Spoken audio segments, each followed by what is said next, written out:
This channel does not promote any violent, harmful, or illegal activities. All content provided by this channel is meant for an educational purpose only.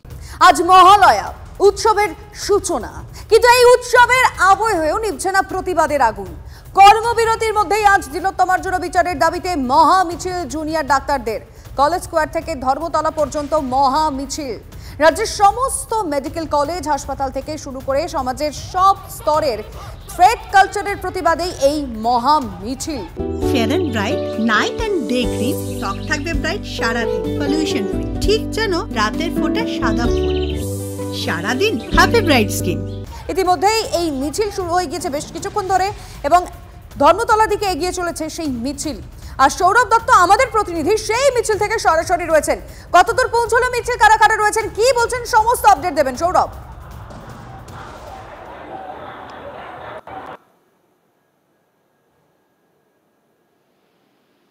সমাবেশ হওয়ার কথা, মিছিল এসে পৌঁছেছে, সমাবেশের কাজ আর কিছুক্ষণ শুরু হবে, কিছুক্ষণের মধ্যে শুরু হবে। দেখো, একটা বিষয় স্পষ্ট যে এমন একটা সময় এই মিছিল মহালয়ার দিনে যে যখন জুনিয়র চিকিৎসকরা যে পূর্ণ কর্মবিরতির ডাক দিয়েছেন, সেই পূর্ণ কর্মবিরতির ডাক তার দুপক্ষের দুরকম মত রয়েছে যে সেই আন্দোলনের ডাক ঠিক কি ভুল, সেই প্রশ্নে একটা বক্তব্য রয়েছে। যে ক্ষেত্রে জুনিয়র চিকিৎসকরা বলছেন যে তারা মানুষকে সঙ্গে নিয়ে চলতে চান, মানুষ তাদের পাশে আছেন, এই মিছিল তার প্রমাণ, এবং মানুষ যারা তাদের বিপক্ষে চলে যান সেখানে তারা কোনো পদক্ষেপ করবেন না। সেই জায়গা থেকে তারা আন্দোলনের ফর্ম কী হবে সেই নিয়ে তারা ভাবনা চিন্তা করছেন। সেই মর্মে ডক্টর দেবাশিস হালদার জুনিয়র চিকিৎসকদের অন্যতম প্রতিনিধি নিয়ে আমাদের সমস্যাটা জানিয়েছেন। এবং এটাও ঠিক এমন একটা সময় এই মিছিল যখন আজই আরজিকর মেডিকেল কলেজে, আজ ভোরের ঘটনা, আরজিকর মেডিকেল কলেজের ট্রমা কেয়ারে সেখানে চিকিৎসকদের উপরে একটা হামলার ঘটনা ঘটেছে এবং সেখানে একটা অভিযোগও দায়ের হয়েছে। এখানে আরজিকরের জুনিয়র চিকিৎসকরা আমার সঙ্গে রয়েছেন, একটা বক্তিমের সঙ্গে একটু কথা বলবো।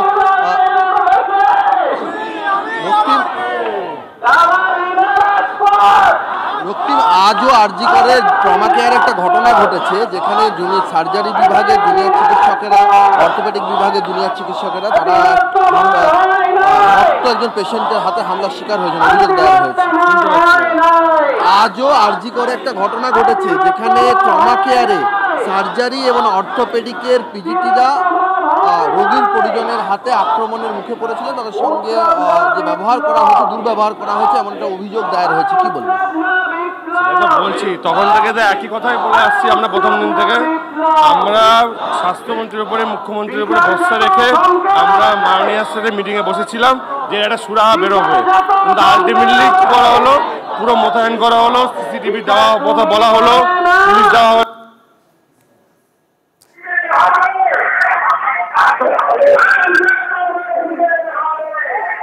সৌরভ, সঙ্গে থাকো, আমি আমাদের অপর প্রতিনিধি সুমন মহাপাত্র আমাদের সঙ্গে রয়েছেন। সুমন ও মিছিলেই রয়েছে, মিছিলের আরেক প্রান্তে রয়েছেন সুমন।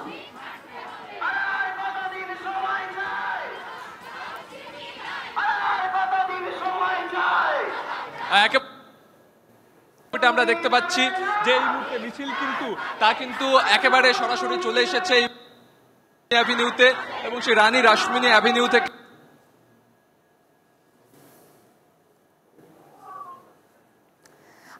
আসবো সুমন, তোমার কথা শুনতে একটু অসুবিধা হচ্ছে, আমরা আসবো তোমার কাছে এবং তোমাদের প্রতিনিধির মাধ্যমে আমরা লাইভ ছবিটা দেখাচ্ছি মিছিল থেকে। এখানে রয়েছেন বিশিষ্ট চিকিৎসকরাও। অভিজিৎ চৌধুরী কি বললেন শুনবো। যত সরকারের অসুয়াপনা আন্দোলনের প্রতি এবং দুষ্কর্ম যারা করেছেন তাদের প্রতি সহৃদয়তা যত বাড়ছে তত মানুষের চোয়াল শক্ত হচ্ছে। আর সরকার যদি এখনও না বোঝে যে তারা কোন ভুলগুলো করেছে এবং তারা কিভাবে দুষ্কৃতীদের প্রশ্রয় দিয়েছে, সেইগুলো ভুল না বোঝে এবং ভুল সংশোধনের জন্য সদর্থক স্টেপ না নেয়, তাহলে কিন্তু সময় খারাপ হতে যাচ্ছে, আরও খারাপ হতে যাচ্ছে। এই ঢেউগুলো যদি গ্রামগুলোতে পৌঁছয় পশ্চিমবঙ্গের, তাহলে কিন্তু সরকারের আসল ব্যথা সেই রাজনৈতিক ব্যবস্থার পক্ষে কিন্তু বেদনার হবে সেটা, এবং তারা যত তাড়াতাড়ি সেটা বুঝতে পারেন ততই তাদের মঙ্গল। এবং এই যে মিছিল, সেখানে যেমন জুনিয়র ডাক্তাররা রয়েছেন, বিশিষ্ট চিকিৎসকরা রয়েছেন, তেমনই রয়েছেন কিন্তু শিল্পীরাও। কে কি বলছেন চলুন শোনা যাক। মা দুর্গা তো অশুভ শক্তি বিনাশের প্রতীক, কাজী দুর্গার আরাধনার সঙ্গে প্রতিবাদের কোনো বিরোধিতা কখনোই থাকতে পারে না। মা দুর্গা আর প্রতিবাদ একান্তা হয়ে যাবে এবার পুজোতে, এটাই আমার বিশ্বাস। এত হাজার হাজার মানুষ, এই এত হাজার হাজার মানুষকে কোনো রাজনৈতিক রঙে রাঙিয়ে দেওয়াটা বোধহয় ভীষণ অন্যায়। কাজী রাজনৈতিক কোনো রঙের ঊর্ধ্বে গিয়ে মানুষ বিচার চাইছেন, শুধুই বিচার চাইছেন। এটা কোনো রাজনৈতিক খেলা নয়। আমরা নিরাপদ বোধ করছি না, তাই আমরা বিচার চাইছি। দেয়ালে পিঠ থেকে গেছে, তাই আমরা বিচার চাইছি। আমাদের ভালো লাগছে না, আমাদের আনন্দ হচ্ছে না রাস্তায় দাঁড়িয়ে থাকতে। এটা বুঝতে হবে, আমাদের কাকুতিটা শুনতে পেতে হবে। এই দোষটা দিয়ে কোনো লাভ নেই।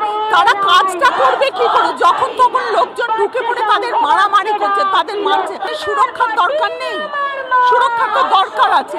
আর দেখুন, স্যাংশন পোস্ট বলে একটা জায়গা আছে, সেই স্যাংশন পোস্টগুলো কেন এমটি? কেন ওই স্যাংশন পোস্টে ডাক্তাররা নেই? তাহলেই তো সমস্যা মিটে যায়। দেবী পক্ষ শুরু হয়ে গেছে, অশুভ শক্তির বিনাশ, অসুর নিধনের ডাক আমরা আরো জোরদার ভাবে দেব। পুজোর জায়গায় থাকবে, উৎসবও করবেন মানুষ, প্রতিবাদেও থাকবে। পুজো মানে উৎসব বাতিল করে সবাই পুজো করবে এটাও না, উৎসবে হবে, প্রতিবাদে হবে। এই চাপ যদি আমরা না রাখতে পারি তাহলে কিন্তু বিচার কোনো না কোনো দিন সন্দীপ ঘোষ জামিন পাবে, কোনো না কোনো দিন খুনিরা জামিন পাবে। এই চাপ আমাদের সিবিআইয়ের ওপর, প্রশাসনের ওপর, বিচার ব্যবস্থার ওপর রেখে যেতে হবে। নতুন আঙ্গিকে আন্দোলনে নামতে চলেছেন জুনিয়র ডাক্তাররা। আমরা চাই হাসপাতালে পরিষেবা বজায় থাকুক। আন্দোলনকারী জুনিয়র ডাক্তার দেবাশিস হালদারের মন্তব্যে নতুন করে জল্পনা। আমরা সেই নিয়ে অবশ্যই ভাবছি, কিন্তু আমরা এটাই বোঝাতে চাইছি, এই যে কর্মবিরতির দোহাই দিয়ে আমাদের গণশত্রু বানানোর যে চেষ্টা চলছে সেটা নয়।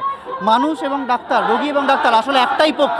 উল্টো পক্ষে সরকার আজকে দাঁড়াচ্ছে, উল্টো পক্ষে দাঁড়াচ্ছে। আমরা কিন্তু অন্য ফর্মের কথা ভাবছি এবং খুব জলদি ভাবছি। আমরা এসেন্সিয়াল সার্ভিসের মধ্যে ডিপার্টমেন্ট ভিত্তিকভাবে এসওপি করে আইপিডি ওপিডি সব জায়গাতেই বিভিন্ন জায়গায় কাজ করছিলাম।